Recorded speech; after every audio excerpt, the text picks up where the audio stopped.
Exclusive. All right, so I'm sitting here with Adam Levine, and he's eating an orange, which is absolutely fine with me. Is it a tangerine? Is it? Oh, it is a tangerine. It is. How's what's the cross between an orange and a tangerine? Don't they make those? One of them doesn't have seeds, or am I wrong? I don't know. Tangelo? Tangelo? Yes, thank you. There you go. I'll eat it later, though.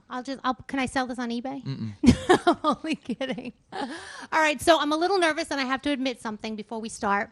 We do something on the show where we talk about our lists and, who's on your list. If you're in a relationship with somebody, you can cheat with a certain person and you won't get in trouble. So you're number one on my list. So I have to get it out of the Weird. table. Awkward. I know. It's very weird. But I told him, I said, the listeners will think that I'm like, not honest if I don't tell you that off the Listen, bat. it would crush your dream. You leave it at fantasy. It's not the real thing. Ain't that great? That's not what I'm hearing. Wow. All right, let's talk your fragrance. Let's talk about it. Okay. Do you actually like go into a room and smell different scents and say, okay, this smells really great. This sucks. I don't want this. I don't want that. Are you that involved? Absolutely. Yeah. Well, I'm not a huge fan of any of this kind of stuff. Okay. Yeah, I heard that. So, but I have to be honest. I can't lie. I Okay. can't say that. Oh yeah. Obviously, I twittered some stupid stuff a while back saying, I thought celebrity fragrances were horrible. Right, and I I kind of have remember to, eat a little bit of that just because I still do think that. But I thought once the opportunity kind of fell into my lap, it wasn't like I went looking for it. But when the opportunity came up and these amazing people approached me on it, I thought, well, it is connected to something that I like, Right. and like you can make something good. It doesn't have to be in poor taste. It doesn't Yeah. have to be bad. It doesn't have to be some sort of like really corny self-promoting thing. I actually like the idea of having a fragrance that's really cool Yeah. and that's really easy and smells good and doesn't smell like, What do you think it smells like, your fragrance? well, when like a guy walks into an elevator and he's just too nicely and smells too strongly. And Yes. You're like, ugh. Yeah. Like, what's your deal? Yeah. That's like what I want to avoid. Okay, you know what I that's mean? good, yes. There's that guy. Yeah, of course. Or smells like he took it out of a magazine insert and kind of rubbed it all over his body. Yeah. I want to avoid that. So I want it to be something easy that you can throw on anytime that doesn't smell like everybody else. It's not so musky and gross and just Okay. like nasty. That's the men's one. And the women's one's really simple and kind of delicate and not overwhelming. And, Even if it didn't smell good, I'd wear it because your name's on it. well, thank you.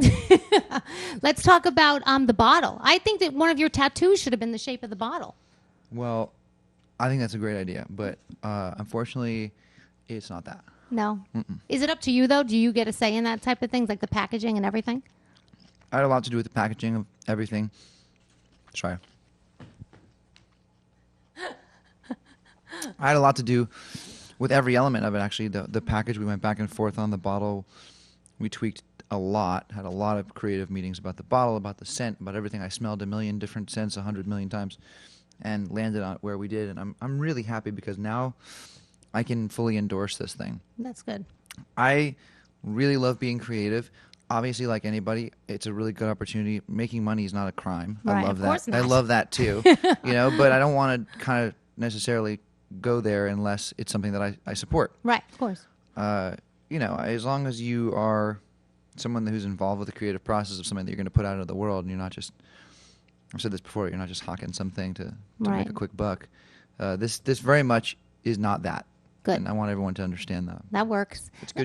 Get So- it. And speaking of the creative process, I was actually in the audience for your SNL nice. dress rehearsal. Nice. And it was awesome. But it's so weird to me how many things don't make it. Like you dressed up like a rabbi in one of the skits. I know, that was thought funny, that right? was the funniest skit I ever. should have made it. Well, but it's just a matter of time. They just Yeah? run it. It's amazing. That ship has run so well. And, Oh, yeah. and when they run out of time, that they have to cut certain things. And I got to be in a lot of the show. I was really happy. Yeah. But yeah, the rabbi, the cantor, the hip cantor was really something. Yeah. And now I noticed you giggling a lot while you were like doing the little skits. Do you ever say to yourself, what am I doing? This is so ridiculous. This is so silly. I feel so stupid. Yeah, I do that all the time. I wake up every morning giggling because my life is so cool. Yeah. I'm so lucky. But as long as I keep giggling, I think I'll be all right. You'll be all right. Yeah. Let's talk about Maroon 5. I mean, selling out all over the place. All the shows here in New York totally sold out. Can't get a ticket.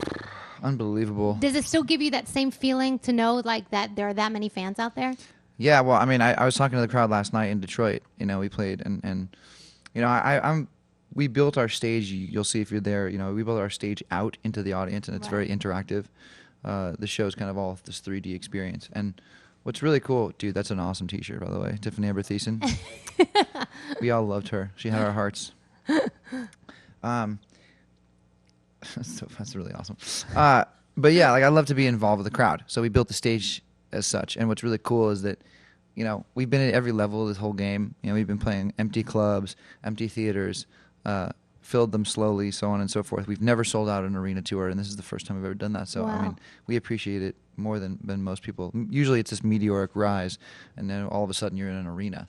But we've had a slow, steady progression over the last 15 years, and here we are. And what do you enjoy more? Stuff like SNL stuff, Maroon 5, getting on stage, acting, or even the voice doing your hosting gig? It's all different and fun. And what's the hardest out of all of them? The hardest thing was SNL because I just have no experience. Right. Okay. So I had to pretend like I knew what I was doing. You did a good job. Well, thank you. Yeah. I like to have fun and I like to laugh, and those, you can't be in a better place with funnier people, and so they were all super supportive and very cool. I'm just trying new things. Nice. And who are you missing more on The Voice, CeeLo or Christina? I miss Christina busting my balls. I like that to a certain degree. Yeah. And CeeLo is just a crazy mother. I love CeeLo so much. Yeah. I'm gonna miss those guys. They can't be replaced. Right. But And have you worked with Shakira and Usher yet, like to see the chemistry? Yeah, the chemistry is there. Yeah. It's different chemistry, but it's Right. chemistry nonetheless. And those guys are great, and it's gonna be a lot of fun, and it's gonna be funny giving them a little hazing. Yeah. Blake is drunk. Of course. And His tweets awesome. are the best. His tweets are the funniest tweets because he's always wasted, and he admits it, which I love. Blake Shelton is Blake and CeeLo are brothers to me, Yeah. and always will be. I hope we get CeeLo and Christina back. I think, though, if you and Blake left, that would be the biggest impact on the show. Because, to be honest, the chemistry between the two of you is what makes it a lot of times. Blake and I have definitely a special connection. Yeah. Totally platonic, non-sexual connection. Very nice. He's not my type, but he's a good guy. I love him to death. Yeah. And American Horror Story watched you this season. So are you coming back for season 3? I don't know. Did they I see ask if you? I see if Ryan Murphy can, as he usually does in typical fashion, resurrect me. Yeah. Yeah, we'll see. That must have been a ball to do, though. Yeah, that was a lot of fun. I mean, that was like a music video, basically. He knew what he was doing. He cast me in a little vignette that was basically a glorified music video with a couple of lines. Yeah. I didn't screw him up too bad, which was good. It was fun. I'll get better at that, though. It was fun. You were fine. I'm hard on myself. But I think I just, anything you do, you could be crap and it wouldn't Yeah, matter I to could me. just get on the stage for you. That's terrible. Apparently, that's what you just said. All right. Thank you, Adam Levine. Thank you. I'm sorry about my chewing.